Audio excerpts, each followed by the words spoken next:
ये तो बहुत कमजोर हैं। कुछ भी खाते हैं इनके तन को लगता ही नहीं। इन्हें एनर्जिक 31 दीजिए। एनर्जिक 31? जी हाँ, तंदुरुस्ती और ताजगी के लिए एनर्जिक 31 कैप्सूल।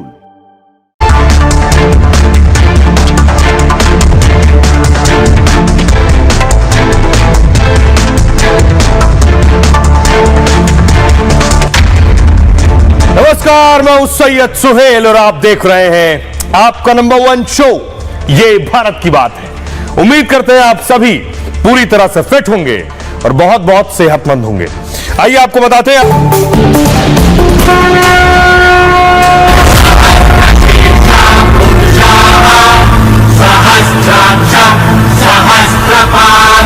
महाकुंभ के प्रचार को न जाने किस ऊंचाई तक ले जाना चाहते थे।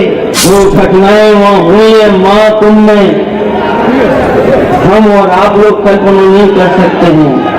वे लोग एक प्रयास कर रहे थे कि संतों का धैर्य जवाब दे जाए और उसके बाद जग हसाई का एक कार्य कराया जाए। जो लोग गए वहां पर महाकुंभ में बिना स्नान करके उन्हें वापस जाने दिया। 35 करोड़ लोग स्नान कर चुके हैं, 35 करोड़ लोग।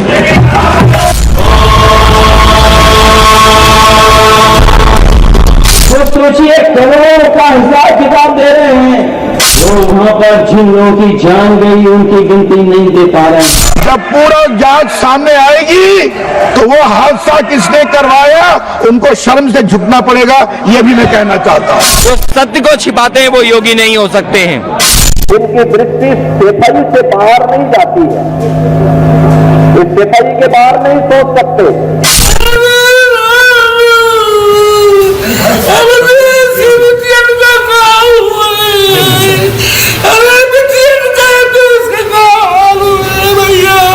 याद रखना, सब कुछ सुधर सकता है, व्यक्ति की प्रवृत्ति नहीं सुधरती। एक पुरानी कहावत है कि कुत्ते की पूंछ कभी सीधी नहीं होती है, कभी सीधी नहीं होती। हम फांसी समाज के हैं, इसलिए मुझे अपमानित किया जा रहा है। जो नौटंकी आज इनका सांसद कर रहा है, याद करना उसमें भी कोई ना कोई समाजवादी पार्टी का परिंदा शामिल जरूर होगा। कुछ लोग गंगा में बहा दिए गए, कुछ लोगों को दबा दिया गया। 11 डुबकियां ऐसे थोड़ी लगाई है कि अगर पानी साफ नहीं होता तो एक डुबकी नहीं लगा। कहीं ना कहीं जो आंकड़े अब आ रहे हैं सामने, लोग बता रहे हैं कि लगभग 1000 लोगों की जान गई है। कुंभ प्रयागराज का विरोध करते हुए जिनके ट्वीट सारे के सारे आए हैं। और आइए शुरुआत करने जा रहे हैं आज की सबसे बड़ी खबर के साथ। और सबसे बड़ी खबर है, महाकुंभ में साजिश का सच क्या है। महाकुंभ में आखिरी अमृत स्नान आज हो गया, लेकिन महाकुंभ में रडार पर 120 संदिग्ध हैं। आज आखिरी अमृत स्नान था। यह तस्वीर आप देख रहे हैं अमृत स्नान की। अखाड़े जिस वक्त निकले अपने अपने कैंप से,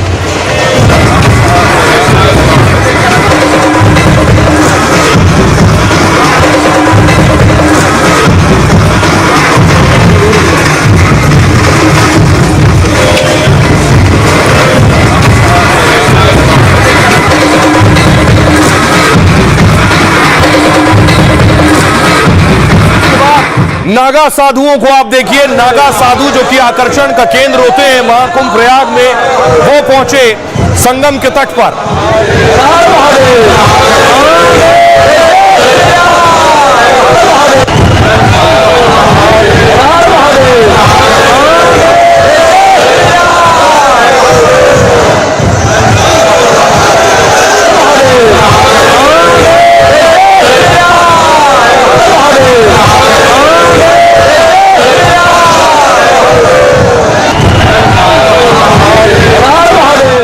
उसके बाद देखिए, जब नागा साधु संगम तट पर थे तो योगी आदित्यनाथ जाग रहे थे।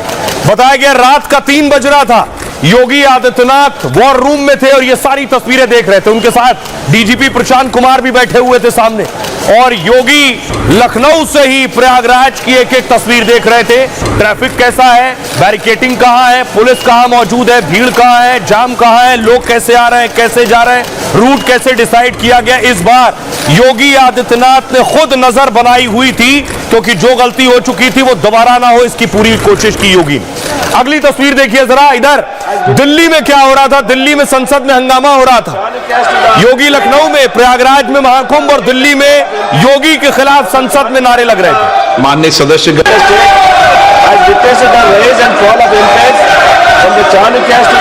माननीय सदस्यगण, महामहिम राष्ट्रपति जी ने कुंभ के बारे में भी चर्चा की है, इसलिए आप जब महामहिम राष्ट्रपति जी के अभिभाषण के अंदर जब अपने विषय को रखें तो वो विषय भी आप रख सकते हैं। प्रश्नकाल हम संसद की एक बेहतरीन व्यवस्था को लागू करने का प्रयास करें और प्रश्नकाल के अंदर ये संकल्प लें कि प्रश्नकाल कभी भी स्थगित नहीं करने देंगे। ऐसा मेरा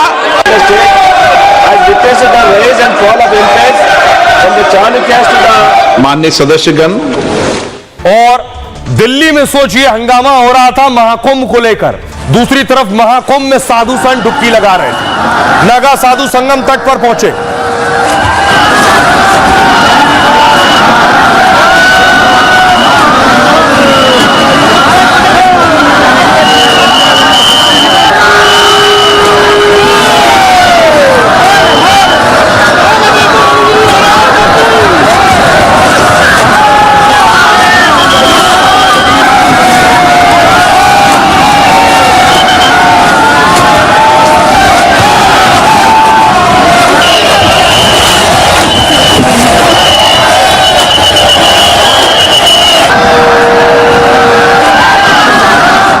नागा साधु संगम तट पर थे तो ऊपर से पुष्प वर्षा हो रही थी।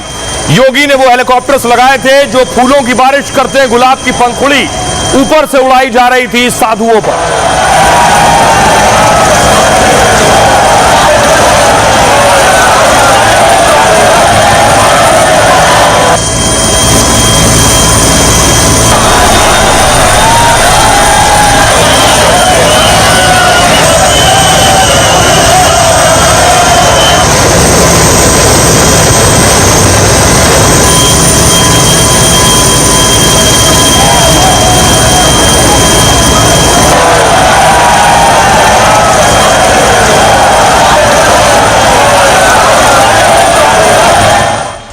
सोचिए करोड़ों लोग आज कुंभ में मौजूद थे, इसलिए योगी लखनऊ से नजर रख रहे थे और कुंभ की जमीन पर आप देख रहे हैं 60,000 पुलिस के जवान और अर्धसैनिक बल तैनात थे।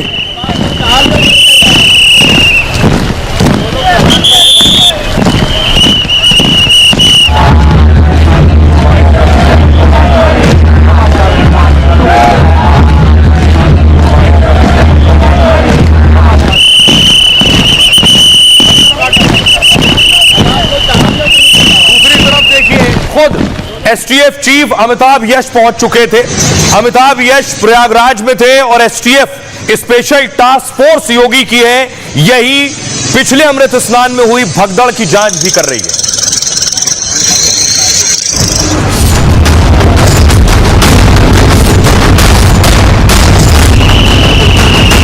योगी ने खुद उठा ली महाकुंभ की पूरी जिम्मेदारी। अमृत स्नान में इस बार कोई साजिश ना हो, इसकी पूरी तैयारी थी। मौनी अमावस्या पर जो साजिश कर चुके हैं उनके इलाज की बारी है। 120 लोग यूपी एटीएस के निशाने पर हैं। जल्द ही भगदड़ पर हिला देने वाला खुलासा होगा। लेकिन इस बार अमृत स्नान से पहले योगी रात भर सोए नहीं। लखनऊ से योगी एक एक डिटेल पर नजर रखे हुए थे। भीड़ को संभालने से लेकर प्रयागराज में ट्रैफिक और घाट पर लोगों की भीड़, सीसीटीवी में योगी हर तस्वीर देख रहे थे। अब आपको बताऊंगा आज अमृत स्नान कैसे हुआ, जहां पिछली बार भगदड़ हुई थी वहां माहौल क्या था इस बार, ये सारी बातें आपको बताऊंगा। लेकिन बड़ी बात यह है, अभी जहां जांच चल रही है, महाकुंभ में जिस जगह पर भगदड़ हुई थी वो जांच कैसे आगे बढ़ रही है। 120 चेहरे संदिग्ध है, 120। 16,000 फोन फौरन बंद हो गए हैं। जी हां, 16,000 फोन का अता पता नहीं है। महाकुंभ में भगदड़ को लेकर यह बड़ा खुलासा हुआ है और महाकुंभ में मची भगदड़ के पीछे साजिश का दावा किया जा रहा है। मौनी अमावस्या पर महाकुंभ में भगदड़ पर कार्रवाई हुई और अब इस पर एक्शन शुरू हो गया है। जांच के दौरान सुरक्षा एजेंसियों ने शक जताया है। एसटीएफ एटीएस महाकुंभ में भगदड़ को लेकर जांच कर रही है। महाकुंभ मेला की पुलिस भी साजिश के एंगल से जांच कर रही है। संगम नोस के पास मौजूद नंबरों को खंगाला जा रहा है। वो मोबाइल फोन कहां गए जो संगम नोस पर उस रात एक्टिव थे।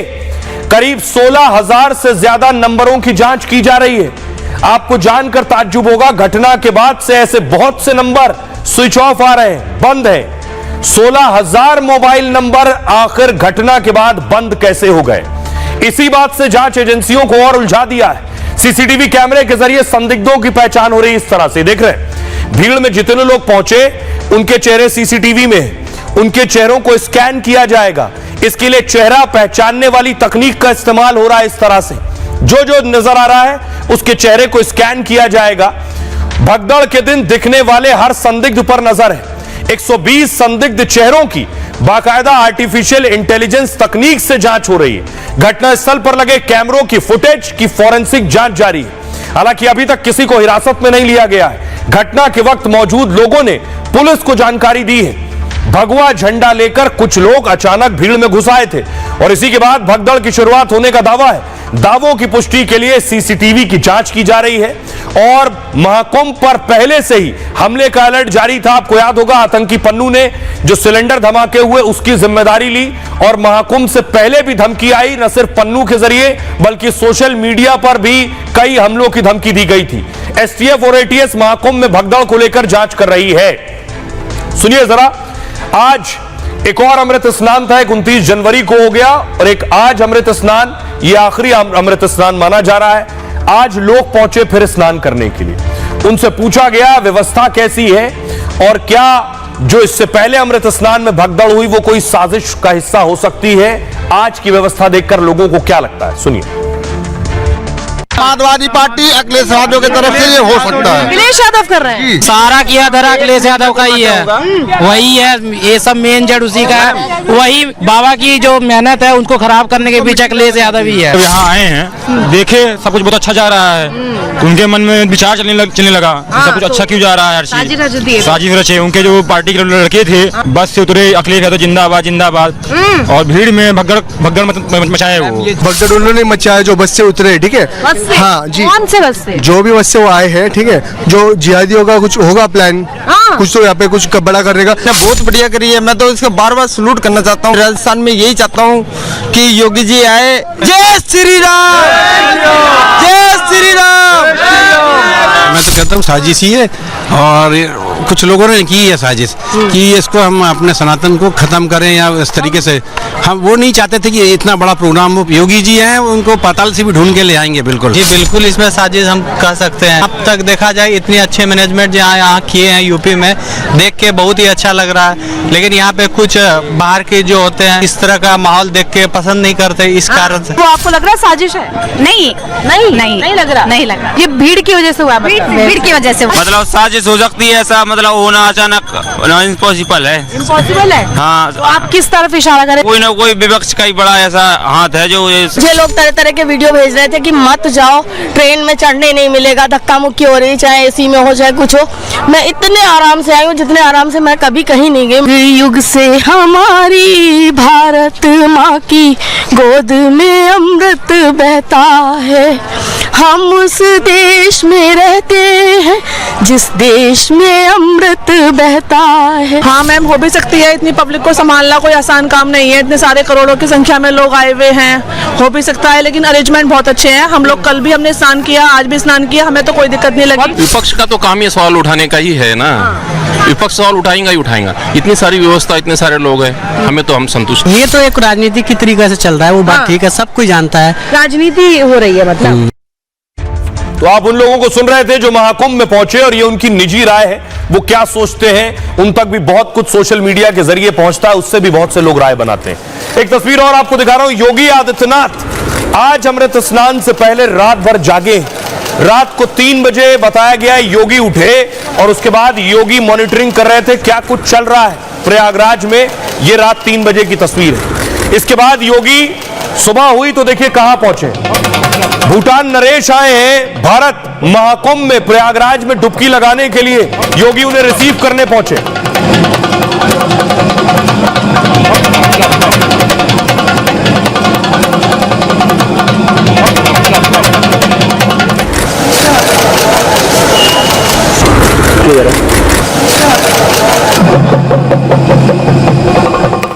लेकिन देखिए योगी आखिर उस वक्त कहां थे जिस वक्त अमृत स्नान शुरू हुआ, और क्यों जाग रहे थे योगी। बसंत पंचमी पर अमृत स्नान को लेकर योगी एक्शन में रहे। उसके 29 जनवरी के बाद से योगी बहुत एक्टिव है, उससे पहले भी एक्टिव थे।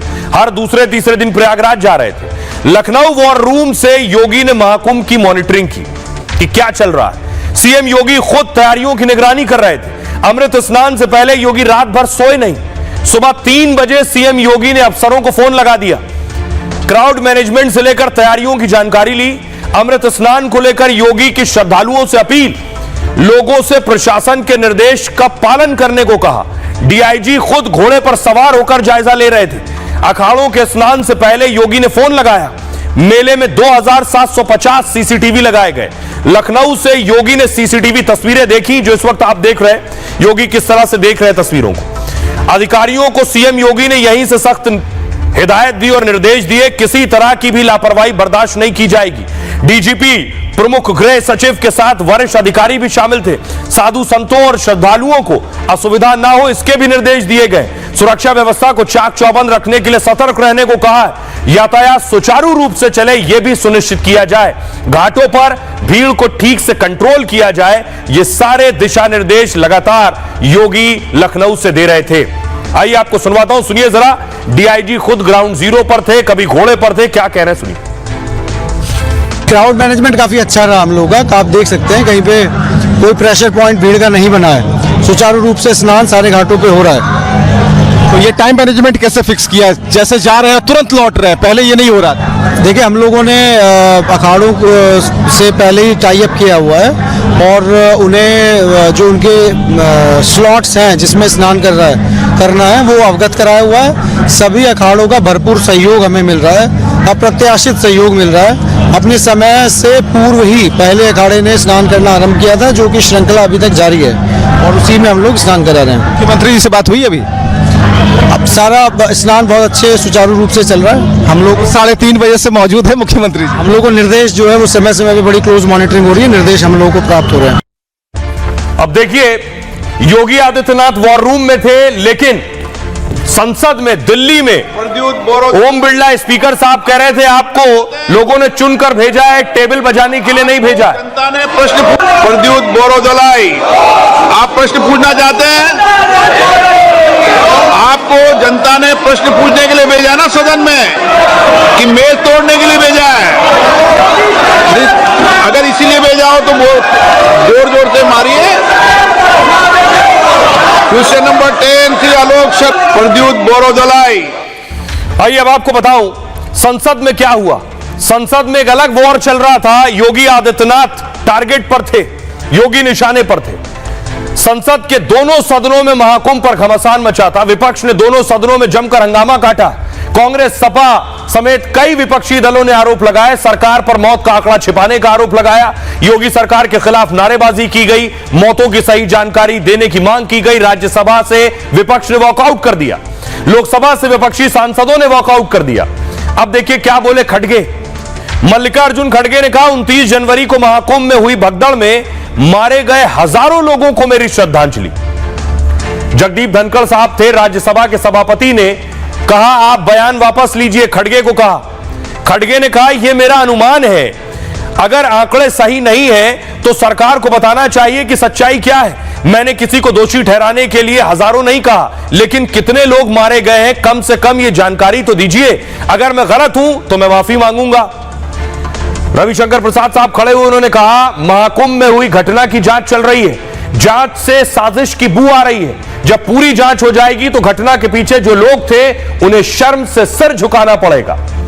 जयाप्रदा ने कहा अभी सबसे बड़ा मुद्दा है महाकुंभ भगदड़ की घटना, उन्हें मृतकों की संख्या बतानी चाहिए, जनता को सफाई देनी चाहिए। उन्होंने झूठ बोला है, व्यवस्थाएं आम आदमी के लिए नहीं बल्कि वीआईपी के लिए थी। रामगोपाल ने कहा प्रशासन की बदइंतजामी के कारण यह घटना हुई है। चश्मदीदों का कहना है कि भगदड़ में हजारों लोग मारे गए, परिवारों को शव नहीं मिल रहे, अधिकारियों के खिलाफ कोई कार्रवाई नहीं की गई है। प्रमोद कृष्णम ने कहा, विपक्ष गिद्धों की तरह लाशों के ऊपर राजनीति न करे। राहुल अखिलेश मौतों की बुनियाद पर सत्ता की इमारत खड़ी करना चाहते हैं। यह था प्रमोद कृष्णम का आखिरी वार। सुनिए जरा सांसदों को और सियासतदानों को। हजारों की संख्या में वहां पर अपनी जान दी है कुंभ मेला। मैंने ये गलत है तो आप बताइए। मैं इस अंदाज से नहीं बोला किसी को ब्लेम करने के लिए, लेकिन वहां हुआ कितना, कितने लोग मरे, कम से कम वो इंफॉर्मेशन दे दो। अगर मैं गलत हूँ ठीक है, मैं आपसे माफी मांग लूंगा गलत है तो। 35 करोड़ लोग स्नान कर चुके हैं, 35 करोड़ लोग। उन्होंने दुख भी प्रकट किया जो लोग एक हादसा हुआ उसकी भी जांच चल रही है और उस जांच में भी षड्यंत्र की बू आ रही है। जब पूरा जांच सामने आएगी तो वो हादसा किसने करवाया उनको शर्म से झुकना पड़ेगा, ये भी मैं कहना चाहता हूँ। कितने लोग खोए हैं उसकी डिजिट नहीं बता पा रहे हैं, करोड़ों की गिनती कर ले रहे हैं, लेकिन मरने वाली लाश कितनी उसकी गिनती नहीं बता रहे हैं सही। जो सत्य को छिपाते हैं वो योगी नहीं हो सकते हैं। ये लाशों पे सियासत करना चाहते हैं। ये मौतों की बुनियाद पे सत्ता की इमारत खड़ी करना चाहते हैं। ये बेहद निंदनीय है। बहुत बड़ी समस्या है और वो है जो कुंभ मेला में हुआ है। हजारों लोग चले गए हैं, सही नंबर इनको देना चाहिए और हाउस में इस तरह के दोगले बातें नहीं करनी चाहिए। Arrangements are only for VIPs. का प्रॉब्लम ये है कि इतने सारे लोग आ रहे हैं कि हिंदू फेस्टिवल में, इसमें जलन बहुत जबरदस्त की जलन हो रही है। इसके कारण ये लोग ऐसे बातें कर सांकेतिक वॉकआउट किया है और फिर ये बात उठाएंगे, क्योंकि ये लोग कोविड के दौरान भी इन्होंने लाशों के साथ क्या किया था हम जानते हैं। अरे जिंदगी में डिग्निटी नहीं दे रहे हो, मरने के बाद तो डिग्निटी दो। उनका वही वो वॉकआउट प्रदर्शन जो उनका एक एटीट्यूड बिल्डअप हो गया है इस पिछले 6 महीने में हम लोग को देखने का, वही वो करे। कल बजट भी हो रहा था तब भी उन्होंने एक वॉकआउट स्टेज कर दिया। उनको समझ में नहीं आ रहा है, उनके पास कोई स्ट्रैटेजी नहीं है अपनी बातों को रखने का, और उनको अगर बात रखनी भी है तो उनको समझ में नहीं आ रहा है कि उसको किस तरह से रखना है। अब कितनी संख्या में लोग मारे हैं, देरी हुई है, उस हिसाब से इंतजाम नहीं था। तो अगर जनता के सवाल को अगर विपक्ष उठा रही है तो उसमें ऐतराज की क्या बात है? सरकार को जवाब देने दीजिए। दुर्भाग्यपूर्ण घटना हुई और उसमें ये चाहते थे कि ये जो अच्छी व्यवस्थाएं हैं उनकी चर्चा ना होने पावे, इसलिए वो जो दुर्भाग्यपूर्ण घटना है, कारण क्या है ये अभी जांच का विषय है कि भगदड़ अपने आप हुई कि भगदड़ किसी ने कराई, ये सब जांच के बाद पता चलेगा। लोगों का वहाँ जो प्रत्यक्षदर्शी है उनका कहना है कि हजारों लोग उसमें मारे गए, कुछ लोग गंगा में बहा दिए गए, कुछ लोगों को दबा दिया गया। संख्या 30 से ऊपर न जाने पाए, ये मुख्यमंत्री का स्पष्ट अधिकारियों को आदेश है। लोगों की जो न्याय की जो गुहार है उस पर सरकार ने बुलडोजर चलाया और जैसे वो कुंभ में लाशों की संख्या को छुपाने की कोशिश कर रहे हैं, यहीं पर सरकार लोकसभा के अंदर अपनी जवाबदेही को छुपाने की कोशिश कर। दूसरी तरफ आज सब कुछ शांतिपूर्ण तरीके से और शानदार तरीके से हुआ, उसकी एक तस्वीर ये देखिए जरा। ये महाकुंभ की तस्वीर है, स्नान के वक्त की तस्वीर मैं आपको दिखा रहा हूं, पूरी तरह से रोशनी में नहाया हुआ।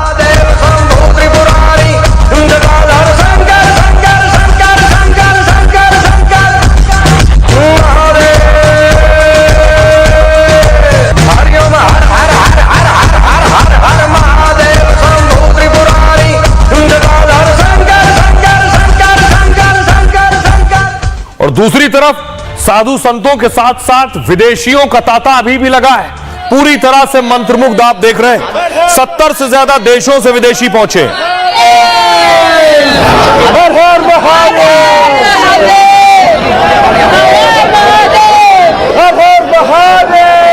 सब एक है। हर हर Mahadev. Kancana barana biraj subesa kundala kunchita kesa ata baja baja biraja kande muja jane usaja shankara suvana kesari nanda teja pratapa mahajagabanda हर हर महादेव। भाई आपको बताऊं कि क्या कुछ बदला था इस बार, क्या तैयारियां नई की गई थी, कैसे व्यवस्था बनाई गई थी इस अमृत स्नान में। दरअसल महाकुंभ 2024 का आज आखिरी अमृत स्नान था और 2,33,00,000 लोगों ने आज डुबकी लगाई। संगम से 10 किलोमीटर तक श्रद्धालुओं की भीड़ देखी गई। 30 से ज्यादा देशों के श्रद्धालु आज प्रयागराज में थे। मेला क्षेत्र के सभी रास्ते आज वन वे रहे। दूसरे अमृत स्नान पर भगदड़ के बाद कई बदलाव किए गए थे। अब इस बार सभी वीवीआईपी पास रद्द कर दिए गए। संगम तक गाड़ियों की आवाजाही रोक दी गई। संगम तक पहुंचने वाले रास्ते वन वे कर दिए गए थे, यानी एक से आएंगे और दूसरे से जाएंगे। इससे संगम जाने वाली सड़कों पर भीड़ नियंत्रित हुई। घाटों पर लोगों को स्नान के बाद जल्द लौटने के निर्देश दिए गए ताकि संगम पर अचानक लोगों को भारी भीड़ ना हो सके। भीड़ संभालने के लिए 100 से ज्यादा नए आईपीएस को उतारा गया। हेलीकॉप्टर से भीड़ की मॉनिटरिंग हो रही थी। मेले में 2,750 सीसीटीवी लगाए गए। 60,000 से ज्यादा जवानों के साथ अतिरिक्त फोर्स तैनात की गई। भीड़ को देखते हुए लेटे हनुमान मंदिर को बंद कर दिया गया और जंक्शन से 8 से 10 किलोमीटर पैदल चलकर लोग संगम पहुंचे। इस स्तर की तैयारी थी। सुनिए जरा अमृत स्नान के बाद साधु संतों ने क्या कहा। तो है आज तो बसंत पंचमी भी है, होली का आगमन हो रहा है, इसमें आनंद आ रहा है सबको। सनातन धर्म का उत्कर्ष देख रहे हैं जी। प्रयाग से क्या संदेश जा रहा है कि सब सनातन धर्म एक हो जाए। के दर्शन हो रहे हैं जी। सनातन का सूर्य पूरे विश्व को आलोकित कर रहा है। हमारे वो जीवन मूल्य कि जिसमें पूरा संसार एक है, हम सब एक है। तो इस प्रकार की हमारी एकता और समन्वय, सामाजिक समरसता का दर्शन देखिए, पूरे विश्व को हमने दिखाया कि हम सब एक है। नाथ जी को बधाई देना चाहूंगा, धन्यवाद देना चाहूंगा कि उन्होंने सभी 13 के 13 अखाड़ों के लिए जो दिव्य भव्य और सुंदर व्यवस्था कराई, मैं उसके लिए सरकार का आभारी हूँ। तरह के उन लोगों को जो सनातन को नहीं मानते, जो सनातन को नहीं समझते, उनको इस महाकुंभ के शाही स्नान से सीख लेनी चाहिए कि आज भी सनातन साधुओं के साथ है और साधु सनातनियों के साथ है। तो बहुत आशीर्वाद साधुवाद देना चाहूंगा कि बहुत अच्छा हमारा कुंभ है वो संपन्न हो गया। और आपने देखा होगा 140 साल के बाद कुंभ आया है, अभी 6 साल बाद मुलाकात होगी। सभी योगी जी को बहुत बहुत बधाई देना चाहते हैं। मेला प्रशासन को बहुत बहुत आशीर्वाद साधुवाद देना चाहते हैं कि इस बार का जो कुंभ है बहुत दिव्य भव्य कुंभ रहा। यहाँ व्यवस्था और ज्यादा बढ़ा दी गई है सभी के लिए और आप सभी आ सकते हैं। 2 स्नान और हैं और डरने की कोई बात नहीं है। और मैं सभी श्रद्धालुओं से आग्रह करती हूँ कि आराम से आइए, आराम से स्नान करिए, सुरक्षित जाइए, अपने परिवार में जाइए और इस भव्य दिव्य की कुंभ की शुभकामना देती हूँ। और आइए महाकुंभ से आगे बढ़ते हैं और आज की एक और बड़ी खबर है। वक्फ बिल पर बवाल जारी है और संसद में वक्फ बिल टेबल किया जाना है। रिपोर्ट बिल पर लेकिन आर पार हो रही है। संसद में हंगामा हुआ। वक्फ बिल संसद के पटल पर उसकी रिपोर्ट रखी जानी है। जो जेपीसी बनी थी उसकी रिपोर्ट तैयार हो चुकी थी और वो रखी जानी। अगली तस्वीर दिखाऊं मैं आपको। ये वो रिपोर्ट है जो स्पीकर ओम बिरला साहब को पिछले दिनों जेपीसी की टीम ने, जिसका नेतृत्व खुद जगदंबिका पाल कर रहे थे, उन्होंने वो रिपोर्ट सौंपी है जो महीनों की मेहनत और मशक्कत के बाद तैयार की गई। अगली तस्वीर में आपको दिखाऊं। असदुद्दीन ओवैसी ने इस पर जेपीसी की ये फाइनल रिपोर्ट है। ओवैसी ने कहा है मैंने जो बातें कही थी जेपीसी में, मेरी जो असहमतियां थी उसे हटा दिया गया है, उसे डिलीट कर दिया गया है। अगली तस्वीर दिखाऊं। इसके अलावा कांग्रेस के सांसद ने भी आरोप लगाए हैं कि उन्होंने जो कहा था वो गायब कर दिया गया है जेपीसी की रिपोर्ट से। उनका कहना है जितने सांसदों के विरोध और आपत्तियां थी उन्हें इस रिपोर्ट से हटा दिया गया, इसलिए अब पूरे देश में संग्राम होगा। ये ओवैसी की धमकी है। रिपोर्ट देखिए।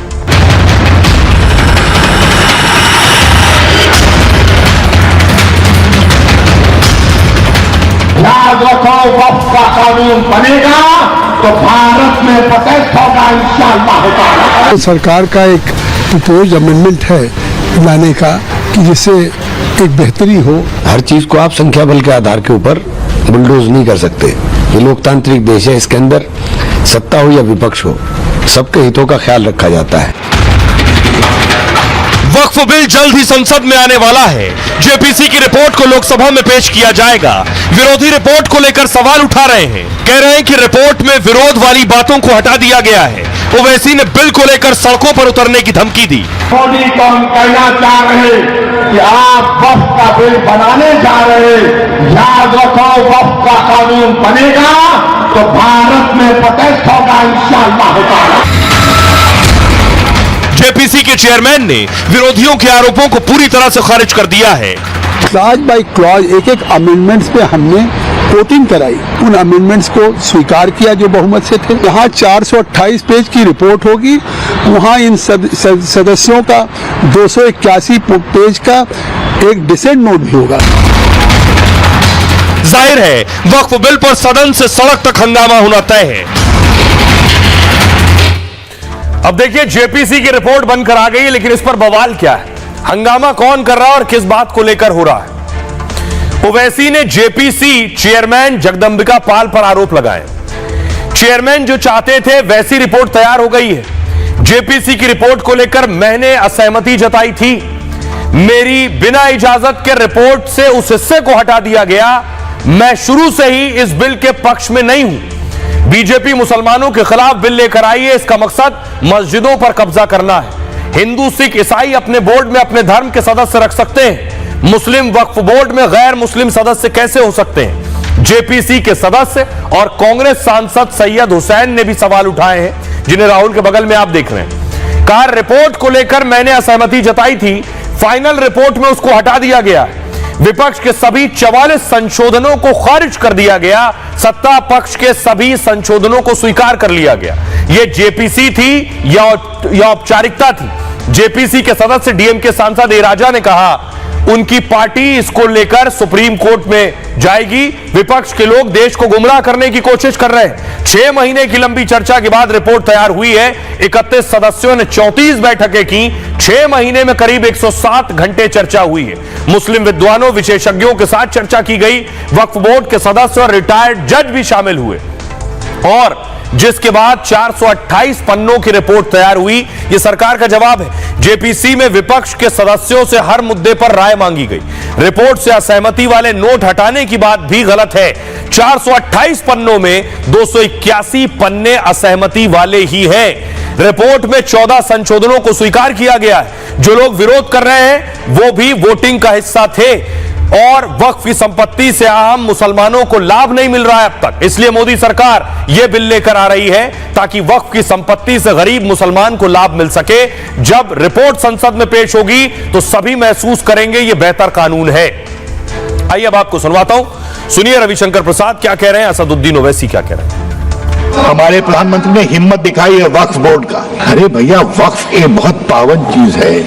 ईमानदारी से जो देते हैं अपनी संपत्ति को वो अल्लाह के नाम पर उसका सदुपयोग करिए, दुरुपयोग मत करिए। और दुरुपयोग होगा तो वक्फ का कानून आएगा जो आ रहा है ईमानदारी से, ये समझिए। ये अगर कानून बन जाएगा, उत्तर प्रदेश में 1,21,000 वक्फ की प्रॉपर्टीज हैं, 1,12,000 के पास कागज ही नहीं है। वक्फ का यूजर खत्म हो गया तो जायदादें कौन लेगा? वो जायदादें कौन लेगा बताओ? तुम्हारे पास लीगल उसके ऊपर इख्तियारी नहीं होगा, कोई भी घुस जाएगा। सुधार है, बहुत बेहतर के लिए है और ये रिपोर्ट जब प्रस्तुत होगी तो सभी महसूस करेंगे देश के लोग कि ये सरकार इस वक्त के कानून में एक बहुत बेहतर एक ट्रांसपेरेंट ढंग से लेकर के अमेंडमेंट आई है जिसका लाभ लोगों को मिलेगा। वक्त को पहले पूरा सुना जाता और इतनी जल्दबाजी के अंदर आपने पूरा का पूरा जेपीसी खत्म कर दी। इतने शॉर्ट उसके ऊपर जेपीसी कर रही है। हर चीज को आप संख्या बल के आधार के ऊपर बुलडोज नहीं कर सकते। ये लोकतांत्रिक देश है, इसके अंदर सत्ता हो या विपक्ष हो, सबके हितों का ख्याल रखा जाता है। अब देखिए वक्फ बिल को लेकर एतराज किस बात को लेकर है, क्या नई ताकतें होंगी उसमें, जिसका मतलब यह है कि उन ताकतों के जरिए जो अब तक आरोप लगते रहे हैं कि अपनी मर्जी से वक्फ काम कर रहा था उस पर लगाम लगे। जैसे जेपीसी ने 14 संशोधनों के साथ वक्फ बिल को मंजूरी दी है। वक्फ बोर्ड में गैर मुस्लिम सदस्यों को शामिल करना, राज्य वक्फ बोर्ड और केंद्रीय वक्फ परिषद में 2 गैर मुस्लिम सदस्यों को शामिल करना अनिवार्य है। वक्फ बोर्ड में महिला सदस्यों को रखना जरूरी।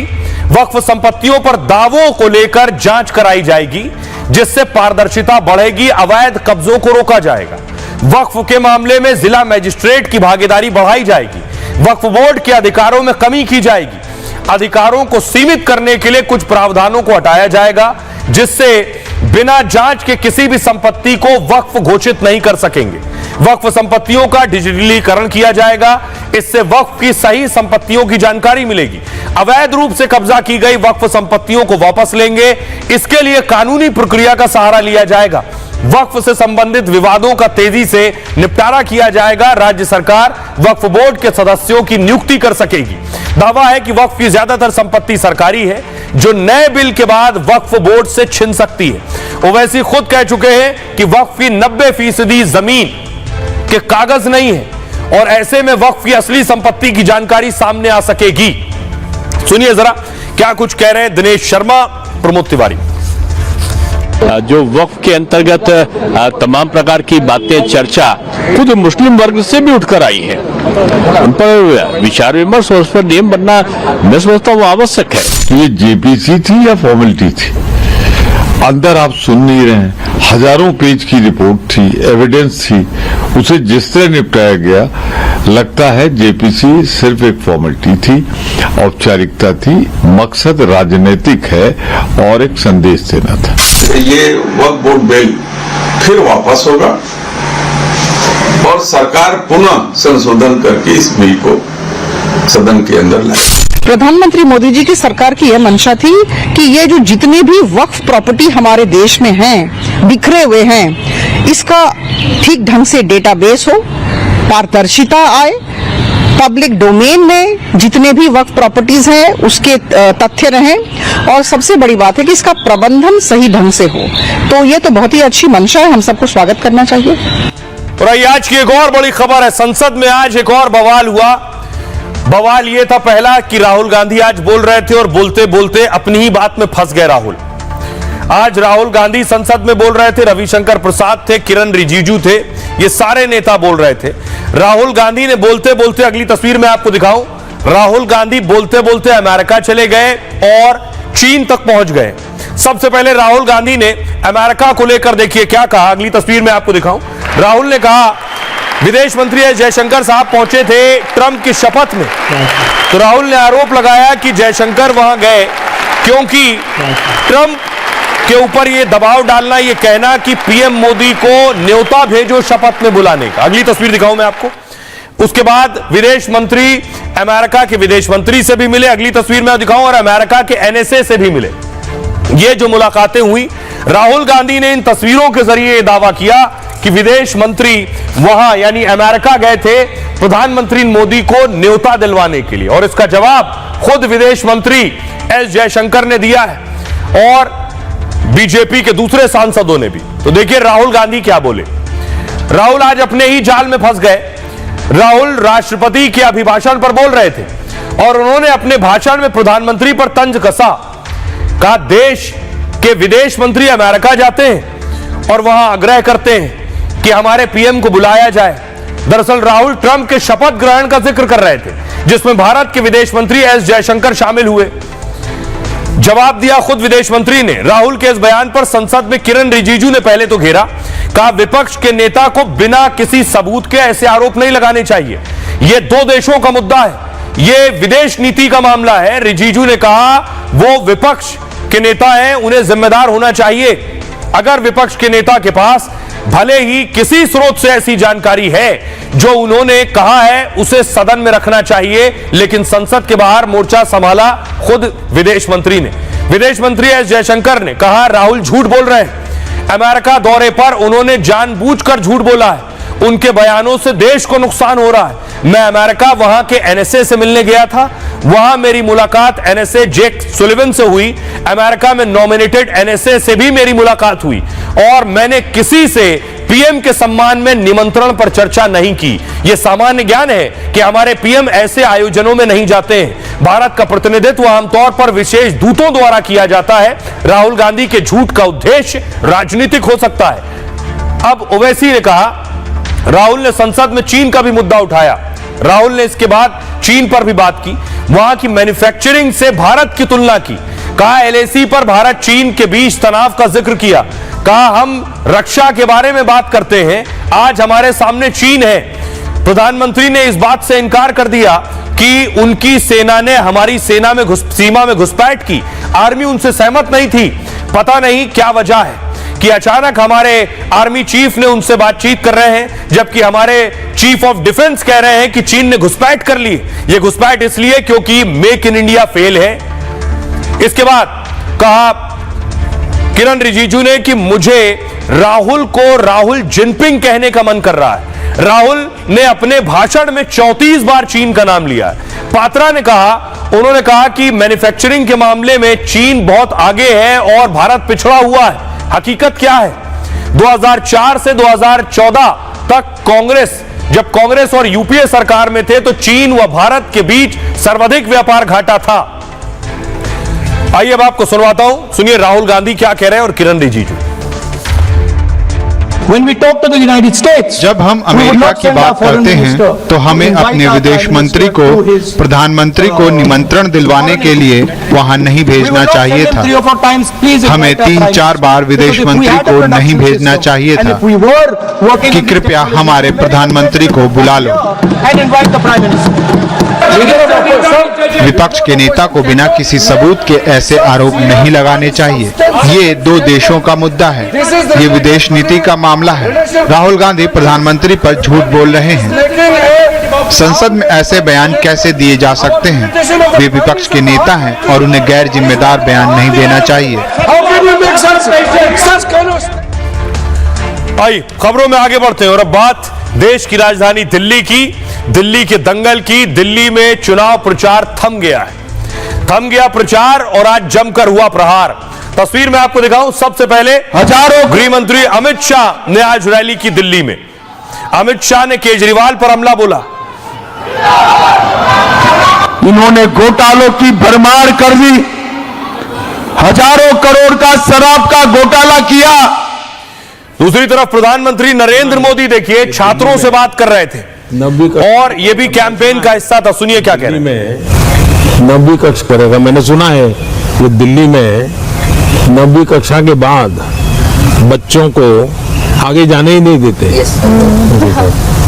जो बच्चे गारंटी है पास होंगे उन्हीं को जाने देते। क्यों? क्योंकि उनका रिजल्ट खराब हो जाएगा तो मेरी सरकार की इज्जत खराब हो जाएगी, इसलिए बड़ा बेईमानी का काम होता है। मैंने सुना है कि दिल्ली में 9वीं कक्षा के बाद प्रधानमंत्री नरेंद्र मोदी छात्राओं से बात कर रहे थे, दूसरी तरफ अरविंद केजरीवाल और आतिशी रोड शो कर रहे थे। क्योंकि आज प्रचार का आखिरी दिन था इसलिए पूरा जोर पार्टियों ने लगाया।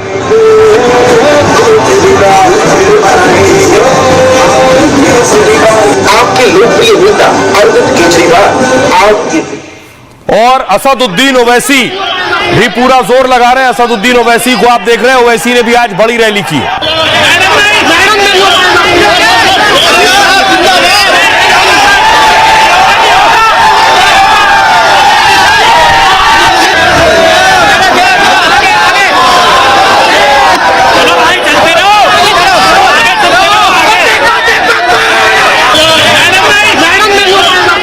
आज स्मृति ईरानी भी दिल्ली में प्रचार कर रही थी। स्मृति ईरानी ने रोड शो किया।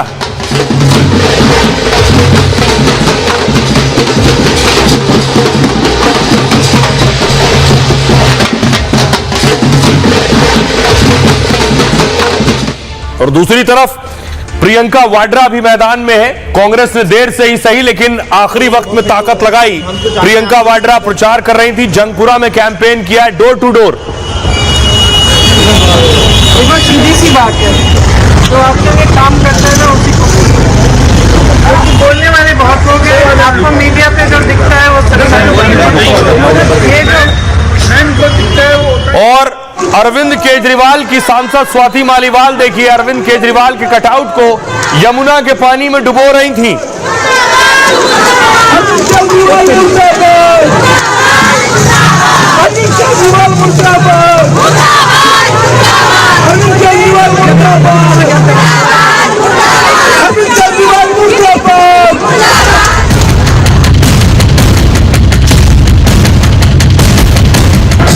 बड़े मियां छोटे मियां की जोड़ी ने पूरे दिल्ली को ठगने का काम किया है, ठगने का काम किया है। ये दिल्ली का चुनाव इसलिए लड़ रहे हैं कि आपकी सारी फ्री की सुविधाएं बंद करके 10 साल से क्या किया आपने काम बताओ। दिल्ली में प्रचार के आखिरी दिन आज सबने पूरी ताकत झोंक दी। बीजेपी की तरफ से मोर्चा संभाला खुद अमित शाह ने, केजरीवाल पर हमले किए, सिसोदिया को घेरा, शराब को लेकर तमाम घोटाले का जिक्र किया। हजारों करोड़ का शराब का घोटाला किया। छोटे मियां बड़े मियां दोनों जेल में गए। बड़े मियां दिल्ली में हारने वाले हैं और छोटे मियां जंगपुरा में हारने वाले हैं। आखिरी दिन केजरीवाल ने भी कोई कसर नहीं छोड़ी। केजरीवाल के निशाने पर ज्यादातर चुनाव आयोग और अमित शाह रहे, लेकिन मुस्लिम बहुल इलाकों में ओवैसी उनकी परेशानी बढ़ाते नजर आए। महिलाओं को नहीं बख्शा जा रहा, महिला कार्यकर्ता जो डोर टू डोर जा रही हैं उनके ऊपर हमले हो रहे हैं। तो लोग पूछ रहे हैं कि वो कौन गुंडा है जिससे सारे देश के गुंडे ऑर्डर लेते हैं, जिसके आदेश का पालन करते हैं। हर जगह गंदगी है, सफाई नहीं होती। अरे केजरीवाल चला मेरे साथ, चला मेरे साथ चल, मैं तुझे दिखाता हूं ओखला में तुमने क्या किया। माउंट एवरेस्ट से कचरे का जो यहां पर लाकर फेंका जाता। तो आइए खबरों में आगे बढ़ते हैं और अब बात डोनाल्ड ट्रंप की, जिन्होंने एक नई जंग छेड़ दी है, नया युद्ध छेड़ दिया है और ट्रंप का टैरिफ वॉर है।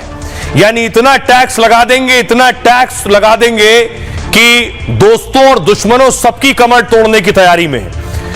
सबसे पहले तैयारी किसको टारगेट कर रहे हैं? सबसे पहले टारगेट पर है चीन, कनाडा और मैक्सिको। तो ट्रंप का ये टैरिफ वॉर क्या है, ये रिपोर्ट जरा देखिए, फिर मैं आपको बताऊंगा।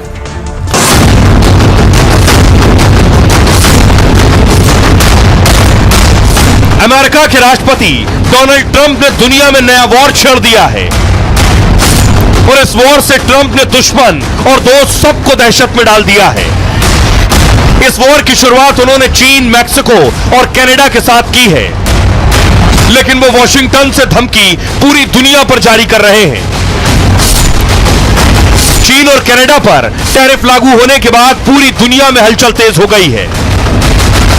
लेकिन मैं निश्चित तौर पर कहता हूं कि ट्रंप अपने चरित्र और दृढ़ता के मुताबिक जल्द बदलाव करेंगे और तब आप देखेंगे कि वो सभी लोग ट्रंप के पैरों में खड़े होंगे और ट्रंप के सभी आदेशों का पालन करेंगे।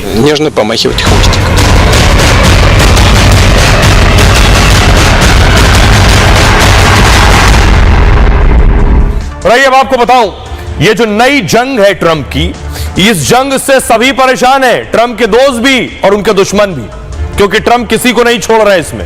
सबसे पहले देखिए, टैरिफ वॉर है ये। टैरिफ का मतलब है सीमा शुल्क या फिर टैक्स। इसका मकसद है घरेलू सामान को बढ़ावा देना, और क्योंकि विदेशी सामान पर टैक्स लगने से वो महंगे हो जाते और कम कीमत पे देसी सामान को प्राथमिकता मिलती है, इसलिए जो बाहर से सामान आएगा उस पर टैक्स लगाओ, क्योंकि घर का सामान सस्ता मिलेगा, सस्ता बिकेगा और वो आगे बढ़ेगा। लेकिन अमेरिका में ट्रंप ने इसे व्यापारिक युद्ध की तरह छेड़ दिया है। दुनिया के आधा दर्जन देशों को ट्रंप टैरिफ की धमकी दे चुके हैं, जबकि कनाडा, मैक्सिको, चीन पर टैरिफ का ऐलान कर दिया है। सबसे पहले देखिए कनाडा।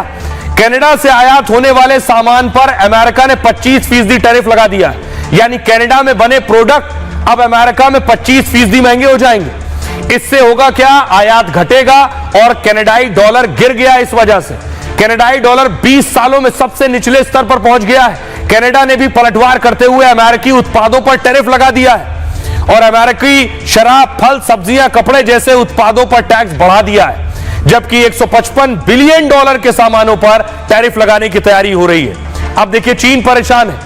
अमेरिका ने अपने प्रतिद्वंदी चीन पर 10% टैरिफ लगा दिया। इस पर चीन ने विरोध जताते हुए कड़ी और जवाबी कार्रवाई की बात कही है। चीन ने कहा यह टैरिफ विश्व व्यापार संगठन के नियमों का उल्लंघन है और इसके लिए चीन जल्द WTO में मुकदमा दायर कर देगा।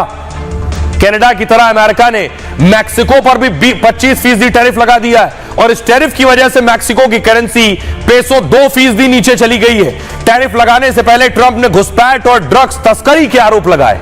इसे लेकर मैक्सिको की राष्ट्रपति ने कहा टैरिफ लगाना कोई समाधान नहीं है। फिलहाल अर्थव्यवस्था सचिव को प्लान बी बनाने का निर्देश दिया गया है। आइए अब आपको बताऊं, लेकिन ट्रंप ने कहा है ये जो मैं कर रहा हूं इस वॉर से सबसे पहले दिक्कत अमेरिका को ही होगी, लेकिन लंबे वक्त में इसका फायदा होगा। देखिए अमेरिका को खुद क्या परेशानी होने वाली। 2024 में अमेरिका ने दुनिया भर से $3 ट्रिलियन का व्यापार किया है। सोचिए इसमें करीब 42% सिर्फ 3 देशों से हुआ है, चीन, मैक्सिको, कनाडा। ऐसे में टैरिफ लगाए जाने से अमेरिकी खुदरा बाजार में उत्पाद महंगे होंगे। इसका असर सीधे तौर पर अमेरिका में रहने वाले लोगों पर पड़ेगा। पहली चीज, कनाडा फल, सब्जी, अनाज, मांस का अमेरिका में सप्लायर है, जबकि मैक्सिको ने पिछले साल सबसे ज्यादा कृषि उत्पाद निर्यात किए। ऐसे में 25% टैरिफ से यह सब सामान अमेरिका में फल सब्जी महंगा हो जाएगा। तेल, कनाडा अमेरिका को ऑयल गैस का सबसे बड़ा सप्लायर है। अमेरिका में 60% तेल सप्लाई अमेरिका से ही होती है और ऐसे में 25% टैरिफ लगने से अमेरिका में तेल भी और गैस महंगा हो जाएगा। इलेक्ट्रॉनिक और खिलौने, चीन से अमेरिका में मोबाइल फोन, कंप्यूटर आते हैं, जबकि 75% खिलौने चीन के ही बेचे जाते हैं अमेरिका में। ऐसे में टैरिफ बढ़ने से खिलौने और इलेक्ट्रॉनिक सामान अमेरिका में महंगे हो जाएंगे। ऐसे में टैरिफ बढ़ने से ये महंगे होंगे तो अमेरिका को दिक्कत होगी। सुनिए जरा क्या कुछ कह रहे हैं इस पर डोनाल्ड ट्रंप। जस्टिन ट्रूडो क्या कह रहे हैं, पहले उन्हें सुनिए। Canada will be responding to the US trade action. America के ट्रेड एक्शन के खिलाफ हम जवाब दे रहे हैं। $55 billion worth of American goods. $155 billion मूल्य के अमेरिकी सामानों पर 25% टैरिफ लगाएंगे। इसमें मंगलवार तक $30 बिलियन मूल्य के सामानों पर तत्काल टैरिफ शामिल होगा और उसके बाद 21 दिनों में 125 बिलियन मूल्य के सामानों पर और टैरिफ। कुछ दिन पहले ट्रंप ने यूरोपीय यूनियन को धमकी दी थी, कहा था कि यूरोपियन यूनियन पर टैरिफ जरूर लगाएंगे। यूरोपीय संघ से 27 देशों से अमेरिका को व्यापारिक घाटा है। ट्रंप के इसी बयान को लेकर पुतिन अब ट्रंप की तारीफ कर रहे हैं। उन्होंने एक इंटरव्यू में कहा यूरोपीय यूनियन पर बयान दिया, कहा ट्रंप जल्द यूरोपीय देशों में व्यवस्था स्थापित करेंगे। उनके व्यक्तित्व और दृढ़ता से यह जल्द ही संभव होगा और यूरोपीय नेता डोनाल्ड ट्रंप के पैरों में खड़े नजर आएंगे। पुतिन ने यह भी कहा कि यूरोपीय नेता ट्रंप के खिलाफ थे और उन्होंने अमेरिकी राजनीतिक प्रक्रियाओं में हस्तक्षेप किया है। बाइडेन के आदेश को वो खुशी खुशी पालन करते थे। सुनिए जरा पुतिन को। Изменилось, что ли, со времен Байдена? Да ничего не изменилось. Они с удовольствием... बाइडेन के समय वो खुशी खुशी आदेशों का पालन करते थे। वो सिर्फ डोनाल्ड ट्रंप को पसंद नहीं करते हैं, वो ट्रंप का काफी विरोध जताते रहे हैं। उन्होंने राजनीति और अमेरिका की चुनाव प्रक्रिया में हस्तक्षेप किया और वो तब संदेह में पड़ गए जब अचानक ट्रंप चुनाव जीत गए। उस समय वो बाइडेन को ज्यादा पसंद कर रहे थे, लेकिन क्या अच्छा है क्या बुरा है इसे लेकर ट्रंप के विचार अलग हैं। इसमें अमेरिका में जेंडर पॉलिसी भी शामिल है और दूसरे मुद्दे भी। लेकिन मैं निश्चित तौर पर कहता हूं कि ट्रंप अपने चरित्र और दृढ़ता के मुताबिक जल्द बदलाव करेंगे और तब आप देखेंगे कि वो सभी लोग ट्रंप के पैरों में खड़े होंगे और ट्रंप के सभी आदेशों का पालन करेंगे। तो ट्रंप के आने के बाद से चारों तरफ हलचल और हंगामा है कि ट्रंप अब कौन सा नया फैसला ले लेंगे। बहरहाल ये भारत की बात है, मैं इतना ही। आप अपना और अपनों का बहुत बहुत ख्याल रखिए। रुक रहा एक छोटे से ब्रेक के लिए।